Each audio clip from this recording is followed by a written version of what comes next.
Sir आपला पूर्ण परिचय काय आहे आणि कुठल्या पदावर तुम्ही या शाळेवरती आहात? मी उमेश जगदराव गहुले, PMC जिल्हा परिषद वरिष्ठ प्राथमिक मराठी शाळा कोठारी या शाळेमध्ये सहाय्यक शिक्षक या पदावर रुजू आहे।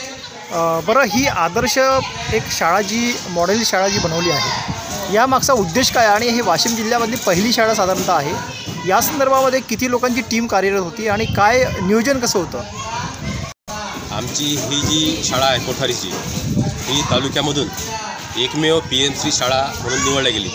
अशा वाशिम जिल्ह्यातून PMCमध्ये 7 शाळा निवडल्या गेलेल्या आहेत। त्याच्यामध्ये आमची मंगरुळपीर तालुक्यामधील ही एक कोठारी शाळा आहे आणि या शाळेचा एक केंद्र शासनाचा हेतू आहे की अशी एक मॉडेल स्कूल बनवायची आपल्याला, की जेणेकरून या शाळेचा आदर्श इतर शाळांनी घ्यावा, असं या पाठीमागचा एक हेतू आहे। आणि इथं सर्व त्यांनी जे आम्हाला निधी दिला, 4,62,000 निधी मागच्या वर्षी दिला होता, त्या निधीप्रमाणे आम्ही शाळेला वेगवेगळ्या हेडला वेगवेगळे निधी आला होता। जसं की परसबागेसाठी आणि सुशोभीकरण लॉनसाठी आला होता, त्यानंतर LED आणि त्यानंतर रंगरंगोटीसाठी, अशा त्या माध्यमातून त्या हेडला आम्ही तो खर्च केलेला आहे। त्याचप्रमाणे गांडूळ प्रकल्पासाठी सुद्धा आले होते पैसे, ते सुद्धा केलेले आहे। बरं, एकीकडे जे आहेत जिल्हा परिषदच्या ज्या बाकी शाळा आहेत त्याची अवस्था जी आहे अतिशय वाईट आहे, परंतु अशा पद्धतीने तुम्ही मॉडेल स्कूल निर्माण केलं आहे।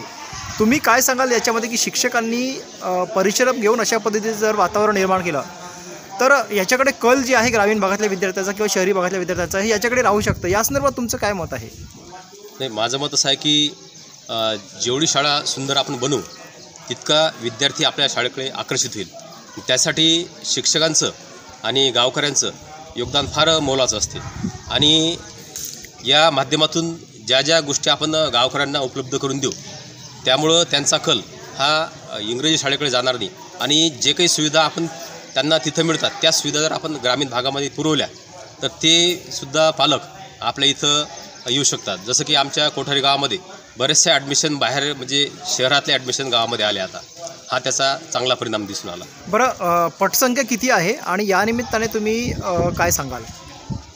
आमच्या इथे यावर्षी पटसंख्या 201 आहे आणि मागच्या वर्षी जे दाखलपात्र विद्यार्थी होते तर त्या दाखलपात्र विद्यार्थी हा आता दिवसेंदिवस असा ती संख्या कमी होत आहे दाखलपात्राची। आधी पूर्वी जास्त असायचे दाखलपात्र विद्यार्थी, आता आज रोजी यावर्षी आपल्याला 25 आम्ही दाखलपात्र यादी बनवली होती, त्याच्यापैकी 20 विद्यार्थी इथे ॲडमिट झालेले आहेत। बरं, आदर्श स्कूलमध्ये ज्या सुविधा पाहिजे त्या कुठल्या सुविधा आहेत आणि या निमित्ताने तुम्ही काय सांगाल पालकांना?